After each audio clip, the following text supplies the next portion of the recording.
It was 2013, a late summer evening in the heart of the Appalachian Mountains.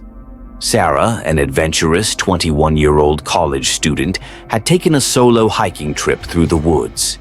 It was supposed to be a peaceful retreat, just her and nature. But what she encountered that weekend still haunts her to this day.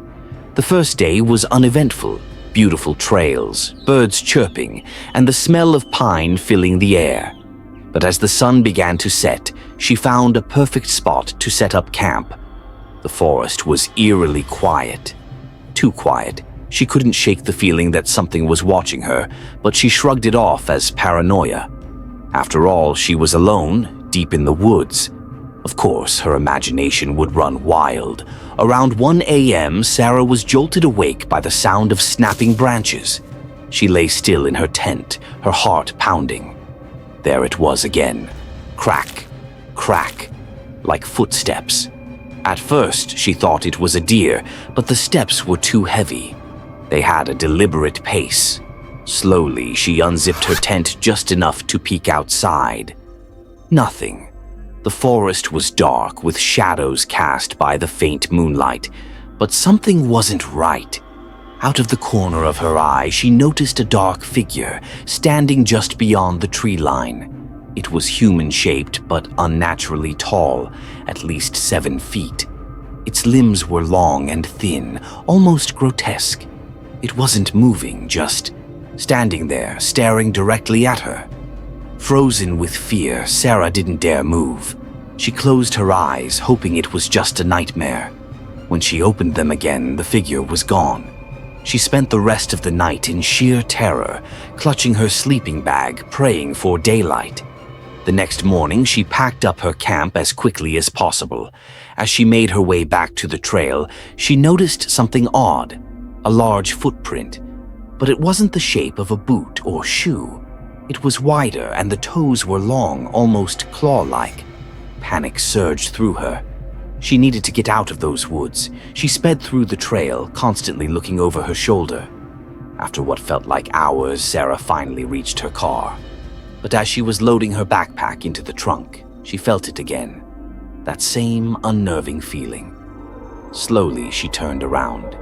There, standing at the edge of the forest, was the same dark figure from the night before. But this time it was closer. Much closer. She could make out its face, or rather, the lack of one. It had no discernible features, just a blank, black void where a face should have been. Sarah jumped into her car, her hands shaking as she fumbled with the keys. The engine roared to life and she sped away, never looking back. She didn't stop driving until she was miles away from the forest. To this day, Sarah refuses to talk about the experience in detail. She's never gone back to the Appalachian Mountains. And she's not the only one to report sightings of a tall, dark figure deep in those woods. Some say it's a spirit. Others claim it's something far more sinister.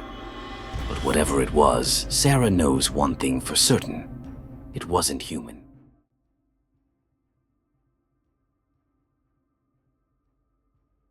In the remote countryside of County Wexford, Ireland, sits Loftus Hall, a mansion steeped in dark history. Built in the 1350s, the hall has been the source of eerie legends, most notably one of a sinister visitor. This is the story of the night the devil himself came to call. It was the mid-18th century, and the Tottenham family had recently moved into Loftus Hall. Charles Tottenham, his wife, and their daughter, Anne, lived a quiet life in the grand, isolated house. But in 1775, everything changed. One stormy night, as the wind howled and rain pounded against the windows, a ship appeared off the coast. A young man, seemingly shipwrecked, arrived at Loftus Hall, seeking shelter. The family, hospitable and intrigued by the mysterious stranger, welcomed him inside. He was handsome, charming, and immediately captured the attention of young Anne.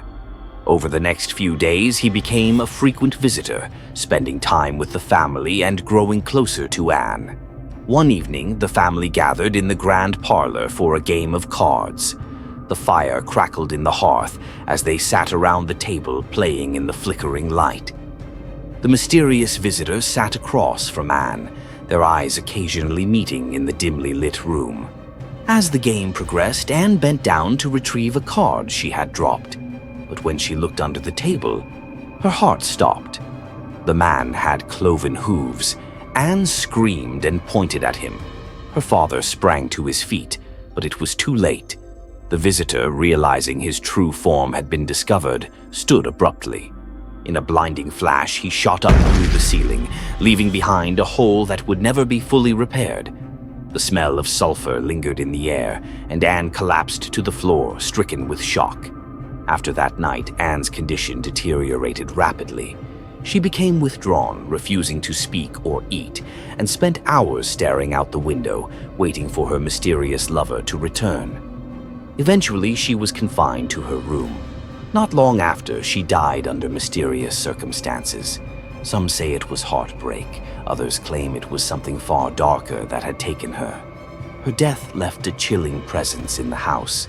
Servants would report hearing footsteps in the empty halls, the sound of Anne's sobs echoing late at night.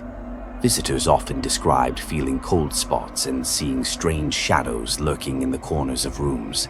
But the most unsettling phenomenon was the card table. No matter how many times the family replaced it, strange scorch marks always reappeared, as if burned into the wood by the devil himself. Years later, in the 1800s, during renovations, workers made a grim discovery. Behind a wall in the tapestry room, they found the skeletal remains of a young woman, seated in a fetal position. The local legend held that this was the body of Anne, who had been bricked into the wall after her death in an attempt to contain her restless spirit. Since that day, Loftus Hall has been regarded as one of the most haunted places in Ireland. To this day, visitors to Loftus Hall report strange occurrences: shadows moving in empty rooms, inexplicable cold drafts, and the feeling of being watched. Some claim to have seen a pale figure in the upper windows, peering down at them as they approach the hall. Others hear the faint sound of hooves on the wooden floors, as if the devil himself is still stalking the halls, searching for his lost love.